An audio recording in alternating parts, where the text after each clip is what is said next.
Good morning, folks. Meteorologist Jim Howard here with you with your latest WITN First Alert forecast for Thursday, September 31st. Dahlia behaving, I like to say, doing as forecasted, as expected.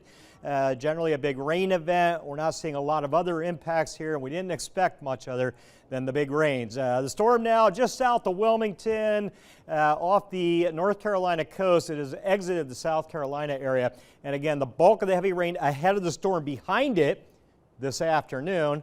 Looks pretty good back here. That's later today. This is a morning event, the way everything's shaking out right now. Check it out. Winds are at 60 sustained with the storm. This was back at 2 a.m.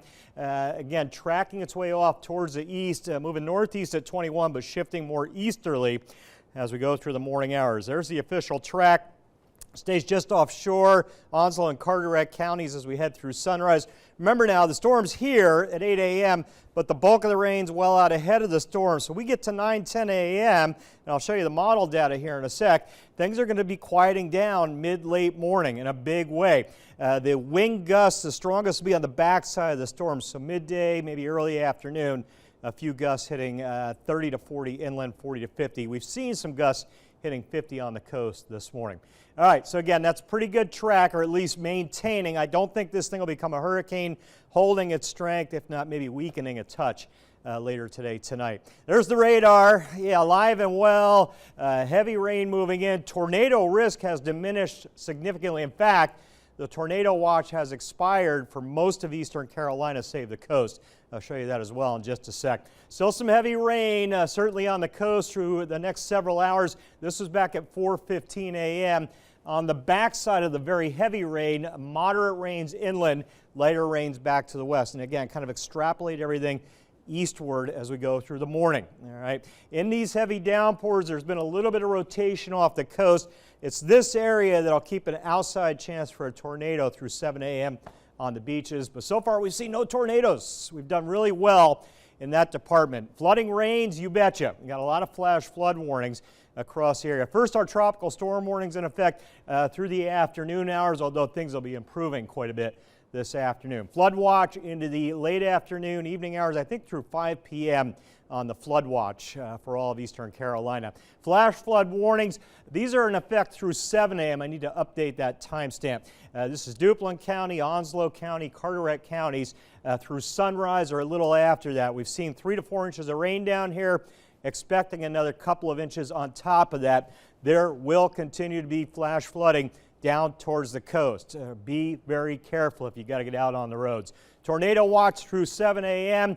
Outer Banks, Dare, Hyde counties, including inland Dare and Hyde counties. Again, inland areas, that risk has diminished. That's a good nugget of news to share with you. Tornado risk has diminished inland, and we did well. No tornado warnings out of this one. Storm surge warning will be in effect as we go through the day. High tide 8 a.m., 8 p.m. as those winds pick up out of the north, northeast.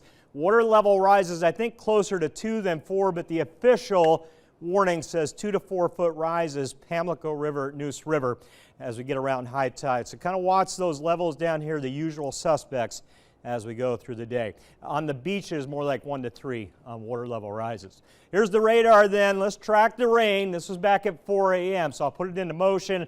We hit 7 to 8 a.m., and again, everything moving even a little faster than what you're seeing here, headed towards the coast. Check it out. We get towards 11 a.m., rain is really tapering off inland, getting pretty good. Clouds will start breaking up after lunchtime. The rain on the coast should be exiting by noon, 1 o'clock. Just some lingering scattered stuff, 2, 3 o'clock this afternoon. That's a good looking map, folks. Still breezy, certainly, but rain wrapping up midday inland, mid-afternoon on the coast. All right, biggest risks through midday today. The heavy rain, flash flooding primarily south of Highway 264. That's what you need to be thinking about. Turn around, don't drown. All right, if you see water moving over the road. Isolated power outages, we've had a few. We'll see maybe a few more along the coast with some gusty winds. Tornado risk diminishing. These are the two main things. Actually, it's the rain more than anything else. Over half of all flood-related drownings occur when a vehicle is driven into flood water. Half of all drownings from a vehicle driven into flooding water. 1 to 2 feet of water can carry a car off the roadway. Remember, turn around, don't drown. Don't do it. All right, wait for the water to come down or find a safer route. Wind gusts, this was back at about 4 or 5 a.m. We're gusting to near 30 inland, occasionally seeing 40s on the coast. You can see Hatteras at 41 there. And again, the winds into the afternoon. Here's 10 a.m. Strongest winds to the coast, some 50s out there, inland 30. And then watch as I take you into the afternoon. Still gusting 30, 35, but those winds tapering down as we get into late afternoon into the evening hours. That looks pretty good as the sun sets. Day planner today, the morning rain, the heavy rains from Idalia tapering off midday into the afternoon. In fact, I need to change those rain icons later today. Low 70s, that's it on the thermometer under those clouds and those raindrops. All righty, 8-day forecast. Take a look at that. Sunset at 7:37. There's a storm, by the way. Watch this thing zip away. Look at this clean slate. Behind Idalia, the atmosphere clears out. Our holiday weekend, this is what we're going to get. Sunny skies, drier air, nice temps. You talk about getting rewarded after dealing with Idalia. This is perfect. Today, a rain chance 100% AM as we deal with Idalia's impacts.